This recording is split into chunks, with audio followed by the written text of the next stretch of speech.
lecture is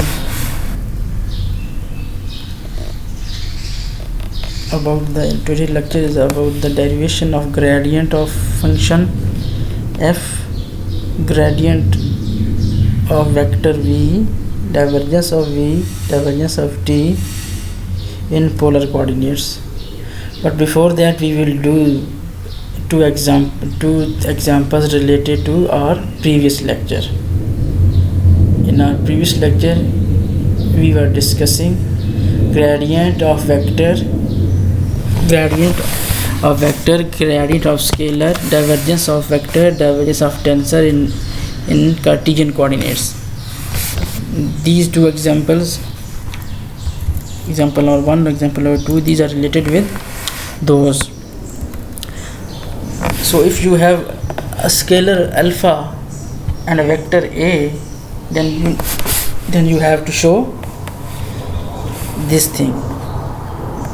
Divergence of vector. Alpha is a scalar valued function, a is a vector valued function, so alpha a is again a vector. So divergence of vector equals to this alpha, divergence of a plus gradient of alpha dot a. So let us take b is equal to alpha a, then its components will be bi alpha ai. Then divergence of this b, basically divergence of alpha a. This is equal to, simply with the help of definition of divergence, that if you have vector v, then definition of vector v, the divergence of definition of vector v is divergence of v partial vm partial xm. We have derived this in our previous lecture. Then here you have b, then this would be partial bi partial xi. Partial by partial xi. What is bi here? Here bi is this alpha ai. So now we will use product rule here. Keep in mind that alpha is not constant. Alpha is scalar valued but not constant, because we know that alpha is a function of r, and r is function of x1, x2, x3. So it means that alpha is also function of x1, x2, x2, x1, x2, x3. So it means that this derivative will not be equal to 0. So partial alpha, partial xi ai plus alpha partial ai partial xi. Now you can see that partial alpha partial xi, these are the components of gradient of some scalar function alpha. In our previous lecture, we have seen that gradient of phi, components of gradient of phi were partial phi partial xi, and ai are the components of a. Then we know that this product equals to dot product of two vectors. These are the components del gradient of alpha, these are the components of a. So it means the gradient of alpha dot a. As you can see that ai and bi components of two vectors a and b, then ai bi, product ai bi equals to a dot b. In similar fashion, product of these two equals to dot product of gradient of alpha and a. Then one can be written, this thing equals to this plus alpha, and this is straight away divergence of a. So this is what we had to prove. Now this is a second example. In first example, alpha was scalar, here again alpha is scalar. First example, va is a vector, but here t is tensor, where we have taken divergence of vector, product of scalar and vector, again a vector, divergence of vector. Here we have alpha t, t is tensor, alpha is scalar, so alpha t again is a tensor, so divergence of tensor equals to t gradient of alpha plus alpha divergence of t. We know that divergence of t equals to this.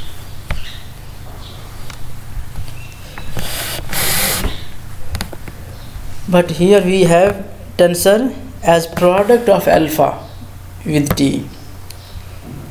So instead of simple t, we have alpha times t. So simply what we have to replace here we have t, here we should have alpha times tij. That alpha is multiplying with each component of tensor, alpha tij ei. Now we will take derivative of this product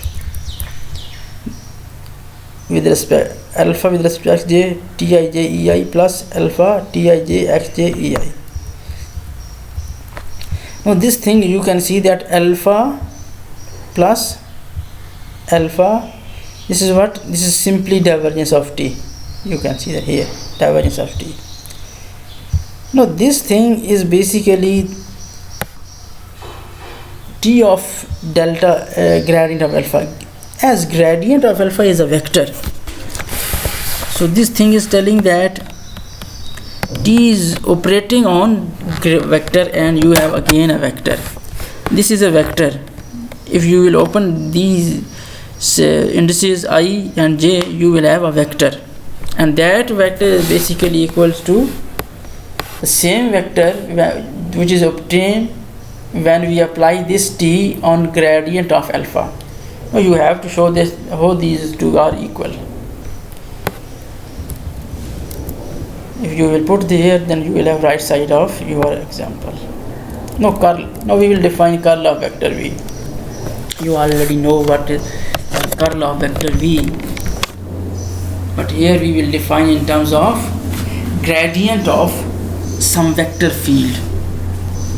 That how can we have the curl of v from gradient of vector v, second order tensor. Suppose we have vector v, then we will define curl of v equals to 2 times the dual vector of antisymmetric part of this gradient of v. That find the dual vector of the antisymmetric part of the gradient of v, then multiply that dual vector with 2, you will have curl of v. Now this is with respect to simple English. Now this is with respect to language of mathematics. This is easy to understand. Curl of v is equal to 2 times ta, simple. 2 times ta, and we know that we denote dual vector with this ta. So it means that ta is the dual vector of this antisymmetric tensor gradient of v, and this a is telling that we are taking antisymmetric part of this gradient of v. Now simply you have to find this antisymmetric part, then with the help of that antisymmetric part you can write this ta. Now this is the basic formula of the antisymmetric part, that how can you have the antisymmetric part of any tensor t. In your previous lectures where we have started, I think, dual vector discussion, in which we have seen that we can write any tensor t in terms of that we can decompose any tensor t in terms of symmetric and antisymmetric part. So antisymmetric part can be obtained with the help of this expression. This is tensor, given tensor, minus this is transpose of that tensor divided by 2. With the help of this you will have antisymmetric part, and if here it is positive plus, then you will have symmetric part. But we need antisymmetric part, so we will do only antisymmetric part and take minus sign here. Now after calculation you will have this antisymmetric. Now this is antisymmetric tensor. With the help of this antisymmetric tensor you can write dual vector. Curl of V is 2 times dual vector. 2 as it is, curl of V, dual vector. This is the definition expression of dual vector. T31 T32E1 plus T13E2 plus T2E1 T21 E3. What is T32? T32 is this. You can write this. 2 by 2, this will be cancelled out. What is T13? T13 is this into E2 plus what is T21? T21 is this. This is E3. T21 E3, and 2 will be cancelled out 1 by 1 with 2. Now this is exactly the same expression which you have already studied in your previous classes, I think 9th, 10th. Curl of V. No polar coordinates.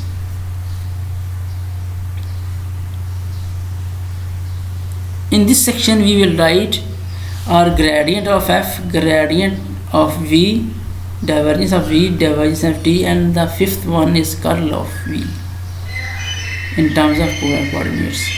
In our previous section we have written all these, or we have studied all these in terms of Cartesian coordinates. Components were x1, x2, x3. Now we will see the components of all these gradient of F, gradient of V, divergence of T in polar coordinates. That what are the forms of these thing in polar coordinates, in terms of polar coordinates.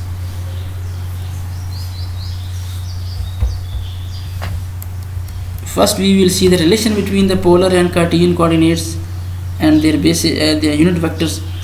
Then we will go on the components of these 5 things: gradient of function, scalar function, vector,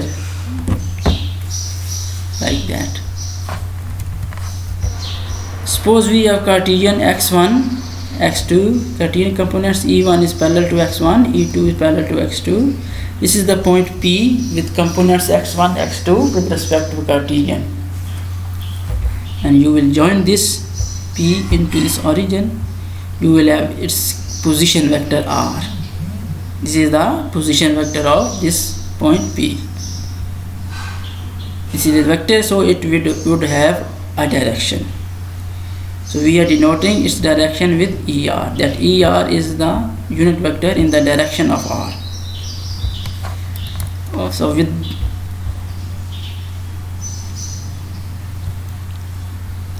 this ER we have a unit vector which is perpendicular to this ER, which is E theta. We are denoting this E theta at this point. Exactly in the similar fashion as we have x1, x2 and E1, E2, here again we have R theta and 2 base unit vectors, ER and E theta. Here we have E1 and E theta. R theta, they are basically the polar coordinates of point P. Or can we have these points with the help of the given x1, x2? This is the simple relation. If you will draw a vertical line from P on this axis, you will have x1. This is vertically x2. And what would be the R square? That was simply x1 square plus x2 square. R is this.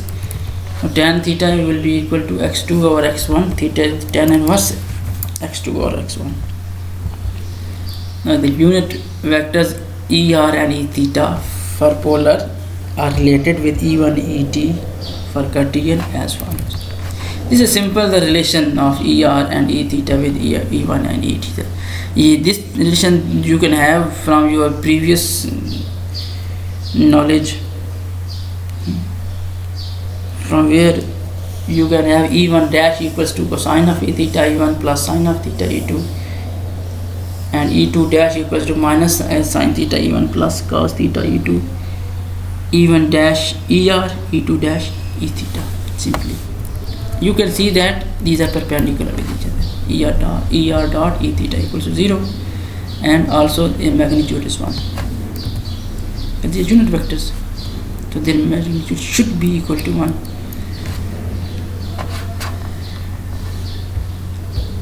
Now we will take differential. These are not fixed. These are function of theta. When theta changes, their value also change.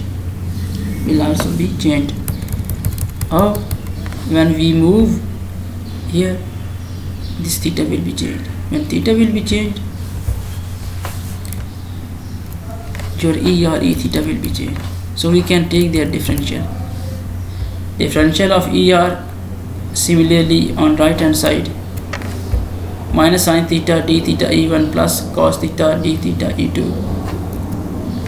We have this. Take the d theta as common.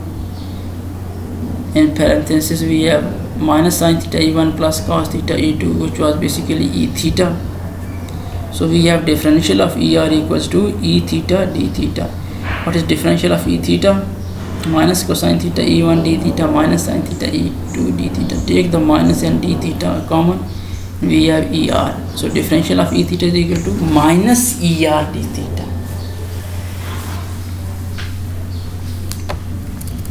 And here is the position vector R can be written magnitude with this direction.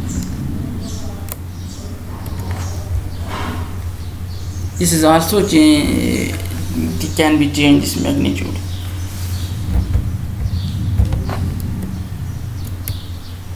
So take this differential, you have simply this dr plus r der. So dr plus r, instead of der we have e theta d theta. So we can write dr plus r d theta e theta. Now we have calculated three things. First we have written polar relation of r and r theta with x1 x2. That how can we have r and theta with help of given x1 and x2? From this we can have this thing. Then we have written relation between their unit vectors, er e theta in terms of e1 and e theta. Er equals to this, e theta equals to this. This is the second thing. Then we have calculated three differential. Differential of this, differential of this, and differential of r position vector.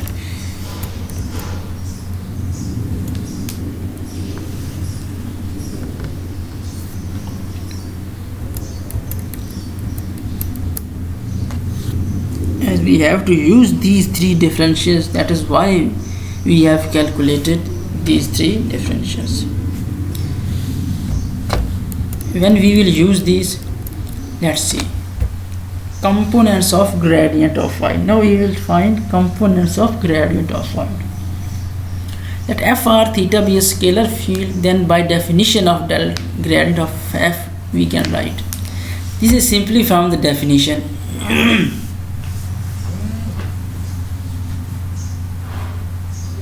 In the first slide of last lecture, previous lecture, you have written del phi dot dr equals to d phi, where we are defining that phi, del phi, gradient of phi is a vector in such a way that when we take its dot product, it will give us differential of phi. This is the exactly same definition. That definition, that we are not changing the definition. Definition remains fixed. It will not change. So df equals to del phi dot dr. Now basically what we have to do, basically we have to find the components of this in terms of Cartesian, polar. So we can write in general gradient of phi in this way. as we have written in terms of Cartesian that gradient of phi equals to partial phi partial x1 e1 plus partial phi partial x2 e2 plus partial phi partial x3 e3. In similar fashion, we can write in generally gradient of f simply AR ER. This is any component AR, first component of del phi with ER. There was partial f partial x1 e1 plus here a theta e theta. There was partial f partial x2 e2 plus partial f partial x3 e3, where we have three components, so x1 x2 x3 coordinates. Then we have three components, here we have two, so we will have two components AR A theta. Now we have to find the form of these AR and A theta. That what would be the form of AR and A theta? We have written this in generally. That in generally this would be equal to this. That gradient of f would be equal to this. So one can be written as general form dot dr. This is what dr. This is dr differential. Take the dot product. You will have four terms in equation number 2, right side of equation number 2. 2 are 0. Why? Because ER and A theta, they are perpendicular with each other. Their dot product is 0.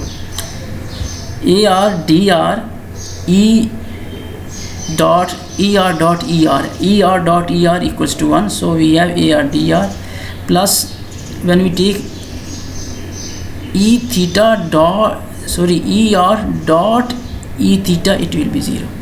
It will be 0. Second term. Plus third term E theta dot ER, this is again will be 0. Fourth one E theta dot E theta, this will be 1, and coefficient is A theta R D theta. No, this is equation number 2. No, equation number 2 is coming from the definition of gradient of phi. Now with the help of calculus, you can write differential of f simple here. Partial f partial r dr plus partial f partial theta d theta. This is the basic definition of differential.